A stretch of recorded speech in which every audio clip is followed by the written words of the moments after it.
I also want to thank everyone at the Surf and Science Museum, incredible staff, has been really supportive throughout this whole process. Both Lisa and Michelle. Don't see it from up at my shoulder, taking care of things. So, onto the skin. So I'm going to talk a little bit about some of what went into the creation and my process through it. And even though I started working on this about 2 years ago, a lot of the ideas were gestating long before that. So around 2012, 2013, I was working at the Louisiana State Museum in New Orleans, and they had me working on this collection of glass plate negatives.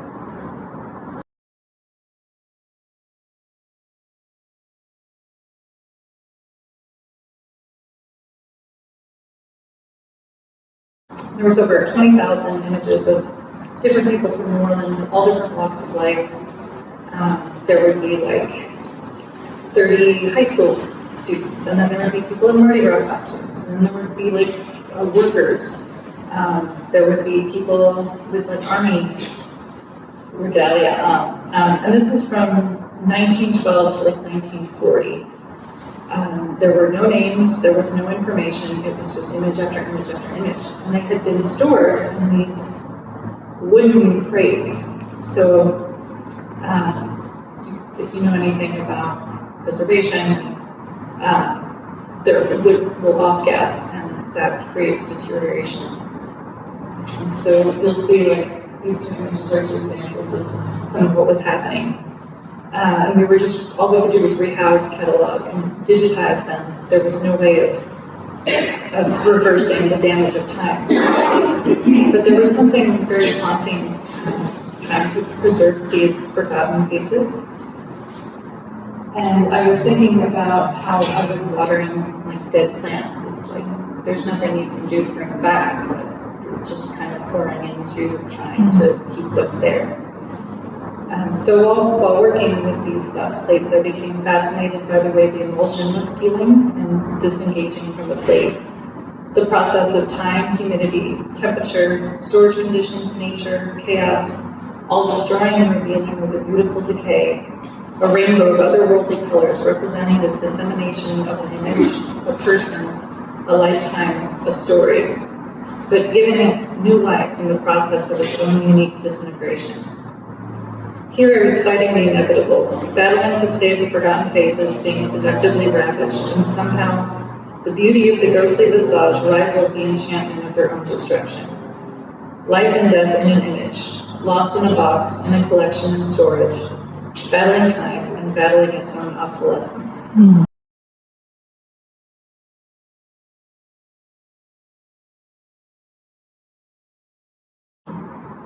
Here I began finding beauty in the destruction, in the process of preservation. As with life, we fight and battle against our own disintegration and our own decay. But maybe there's something beautiful to find there too.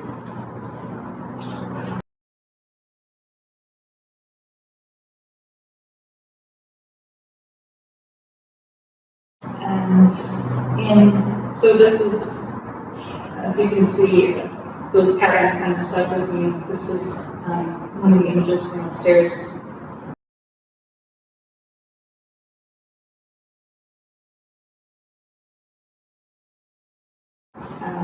So how that image of disintegration was in my mind. My process is very different from the glass plates, but it's also a transfer process with photography, and so I was trying to kind of capture that effect that was happening.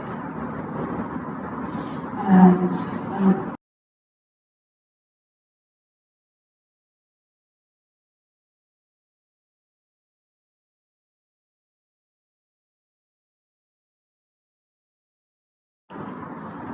in 2018, while I was in the MFA program at SAIC, I was part of a study abroad class, and we were about to embark on this quest to discover outsider art in Europe. And a few days before I went to Bruges, and that morning I found out that my cat had died. And I think grief means a lot of different things for different people in different ways. And I've had many cats in my life, but this one was like, this was my cat, the one that was like my soul. And I love all my cats, but this one hit me really hard. He was 17, it was going to happen, but it was not ready.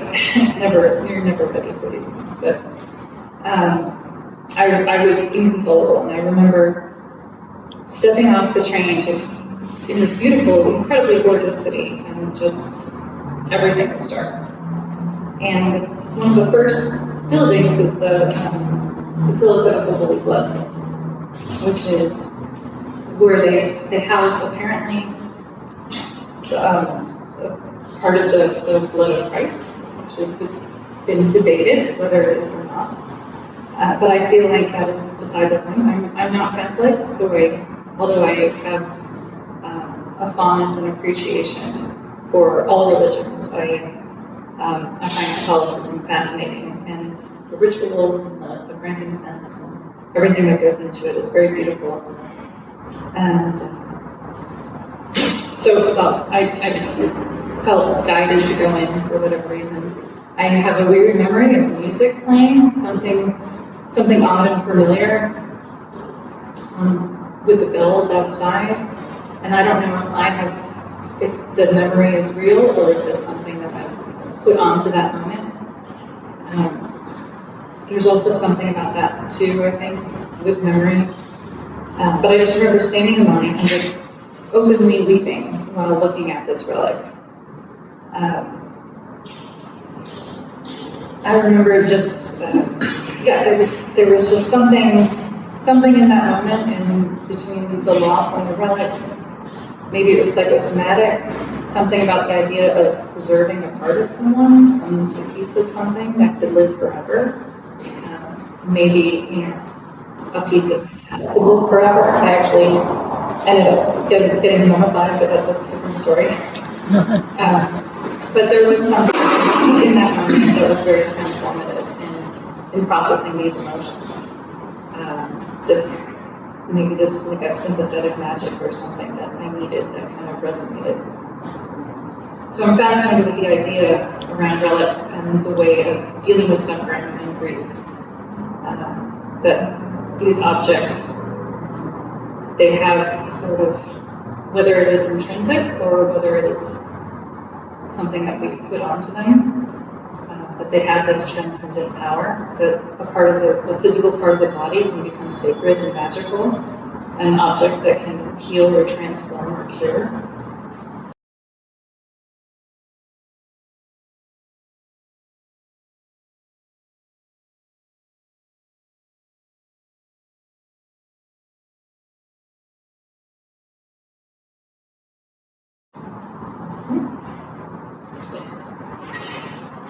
So with skin, with the idea of skin, and I was incorporating some hair and some nails and some blood and some tears in the object sisters. And as we shed these things, I think about how, because our hair sheds and blood sheds at times, tears and skin as well. This process, I think, deals with healing and transforming and letting go, whether we're conscious of it or not. And tears are an obvious correlation with sadness, but I also find in moments of grief or stress, the desire to pull out my hair or cut my hair. I don't know if you've ever had that where you cut my hair. It's a way of why would that fix it? I don't know, but something about cutting hair. There's a lot of grieving rituals that involve cutting, shaving, or tearing, burning of hair, as well as relics or charms historically in different cultures and different. And historically, people were galactic for peace to balance the humors. So the idea of bleeding and releasing something, I think, also has that connotation, as if these parts of ourselves, when we let go of them, allows us to process other things. So I'm thinking about this in relation to shedding skin and under the skin. What are these things that happen inside through this physical process of shedding? Most religious relics have a certain ornamentation, but in this work I'm interested in the rawness of it, the rawness of emotion, the rawness of the wood, the truth behind the experience both emotionally and physically. So this image is from the Church of St. Roch in Lisbon. It's a series of relics. A lot of them are bones, some are teeth, and they have this like ornamentation, as you can see. But I was considering the shape and the patterns of things.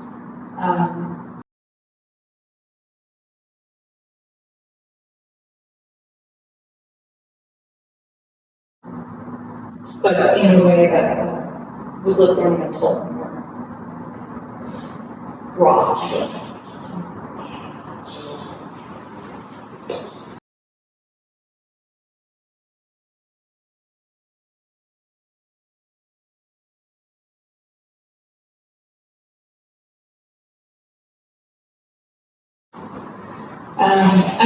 I've also been very interested in early historical religious depictions of female figures in the anatomical medical models. As you can see,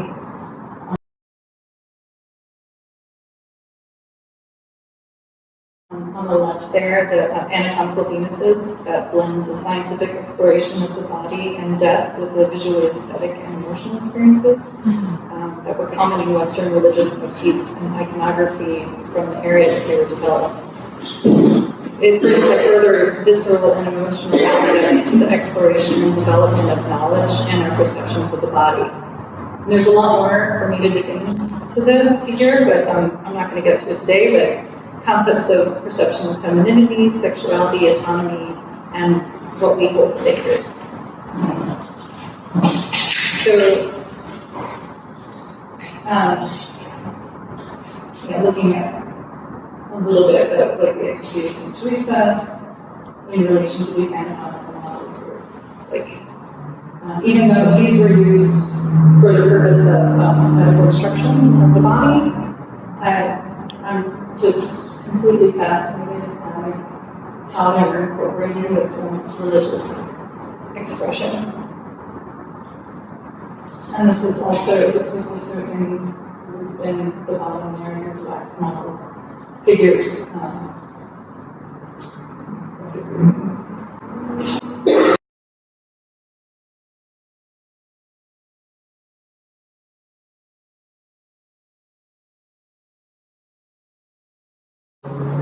So, religious imagery often displays these aspects of grief and suffering.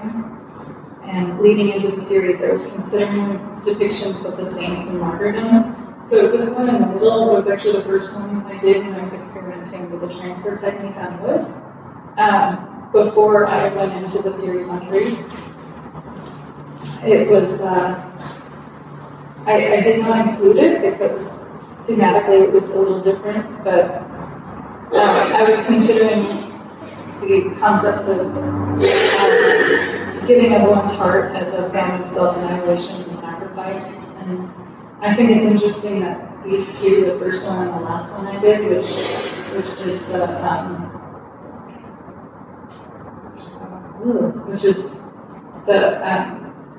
when you come to after the stages of grief, the reconciliation part of it, that it's sort of the alpha and omega of this process. So I was thinking while I was making it that, to love anything is to open oneself to pain because everything is transient. Sorry, it's a little dark. The truth. So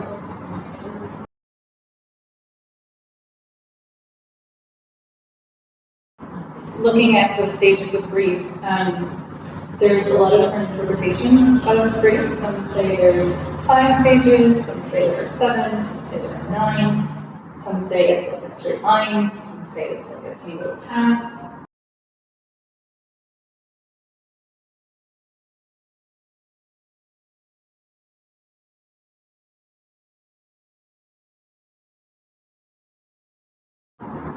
I love this one because I think most people's experiences, well, I think everyone experiences it in their own unique way, and there's grief can take so many different forms and so many different reasons for grief. Our feelings of grief can come from so many different life experiences. I don't think it's not meant to be the same for everybody. But I don't think anyone is free from the experience of loss in some way, shape, or form. It's something that, as humans, we all share.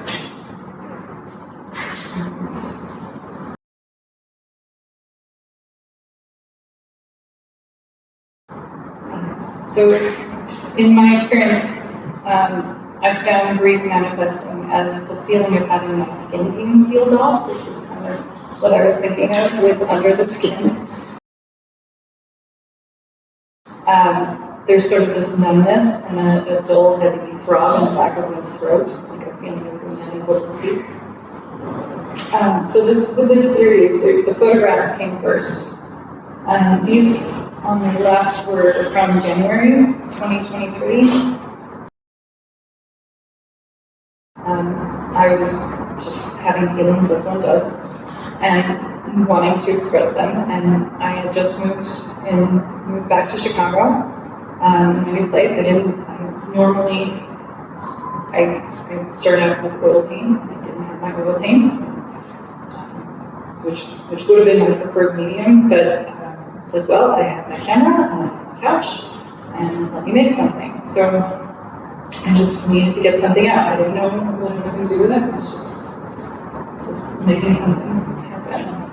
And so the one on the upper left is the image that ended up being the one on the show for denial. And so with the transfer process, everything is reversed. And I was thinking how the memory of something is very different from the event itself, like a mirror or a false double. And this is something that occurred to me after. I can't say that when I first did it, I was like, oh, it's going to do this specifically. But through the process of it, I was realizing how much the alteration affected the image. I love the photographs, but I feel like the process is so important to the experience that it is speaking to, if that makes sense.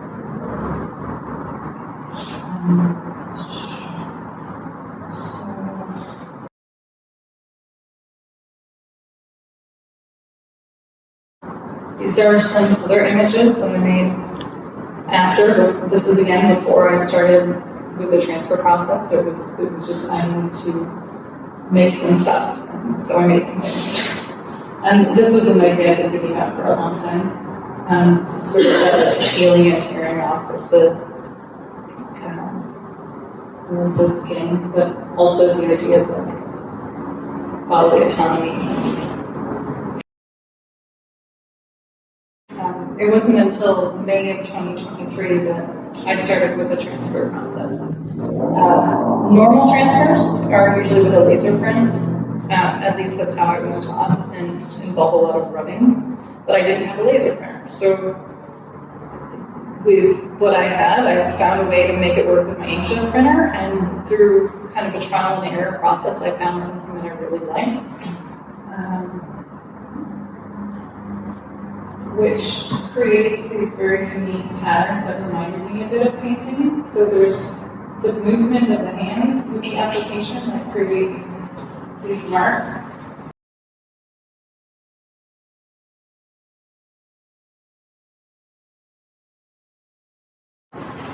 All throughout.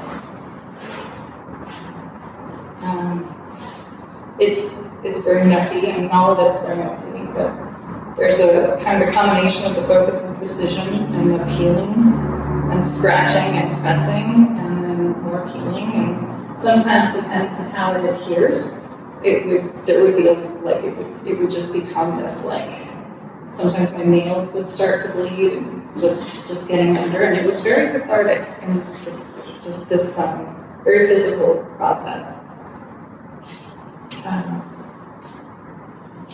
So again, thinking about the glass plate negatives, which are different, but have that kind of showing the imperfections and the decay and the chipping and coming apart, falling apart.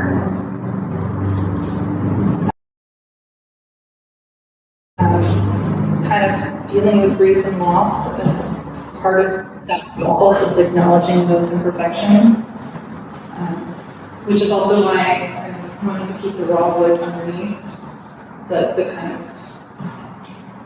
bareness coming through.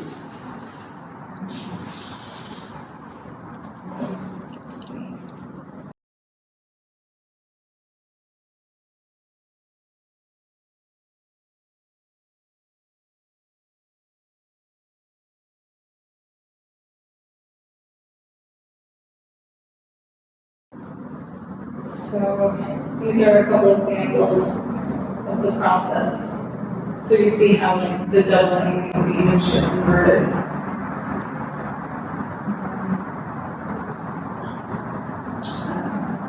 There you have the wood. So that's the final image of these. Photograph, which one's her?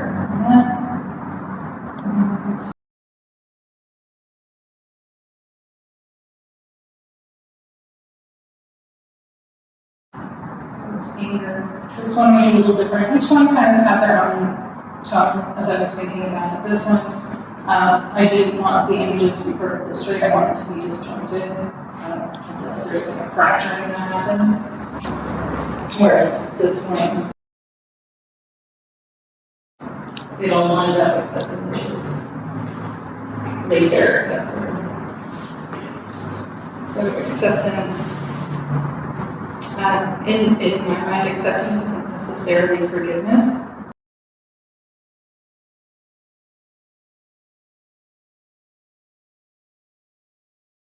Which, this is a much longer discussion and can be seen from a lot of different angles. But it's one of the things I was thinking about for this image. It has a kind of detachment. It's more about forgiving of one's own heart and emotions for causing the pain to begin with. Able to see outside of those feelings, but accepting yourself and the emotions for their imperfections. My work usually revolves around looking at mythology and the shadow. Hold on a second.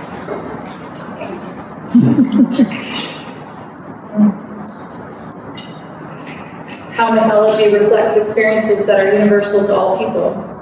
So when you look at a myth, you can see yourself reflected back in it through the trials and tribulations, the journeys to the underworld, the different experiences of grief or loss, and how in these stories we're able to find hope, and we're able to find reconciliation and the possibility of overcoming obstacles.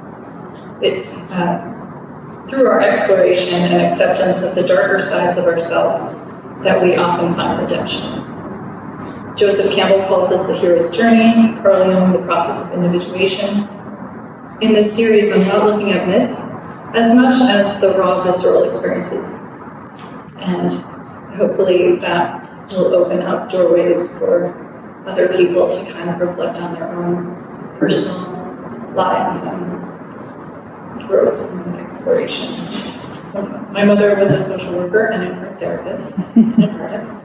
And I was raised with a lot of these ideas, so they've kind of been there in the background. And I've always been interested in the underworld journey and confronting the shadow.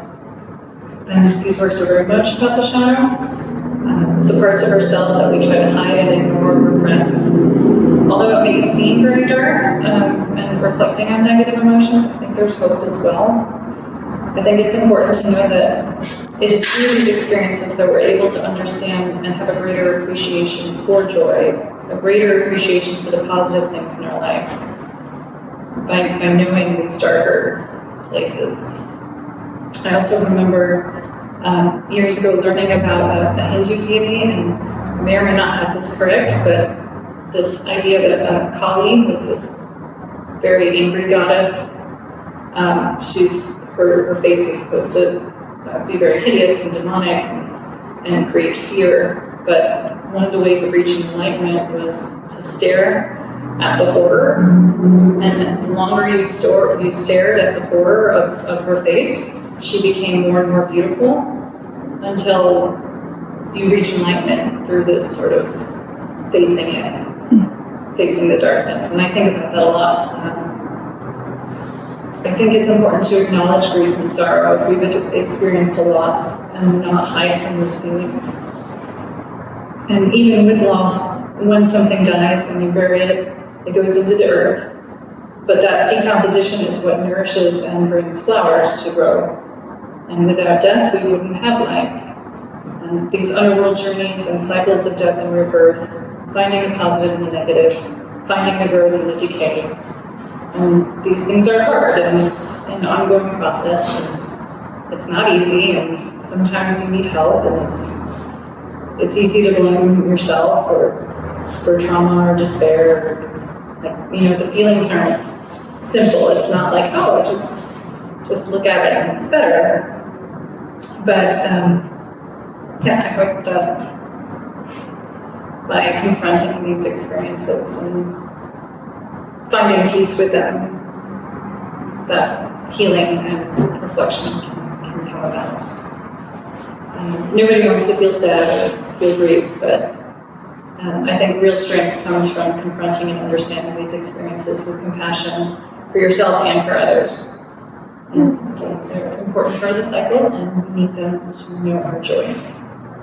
I wanted to finish with part of the proceeds for any sales are going to go to Anne Rise, which is an organization to help with victims of trauma. They have a 5-year anniversary celebration on the 23rd of July. They support emotional abuse, depression, anxiety,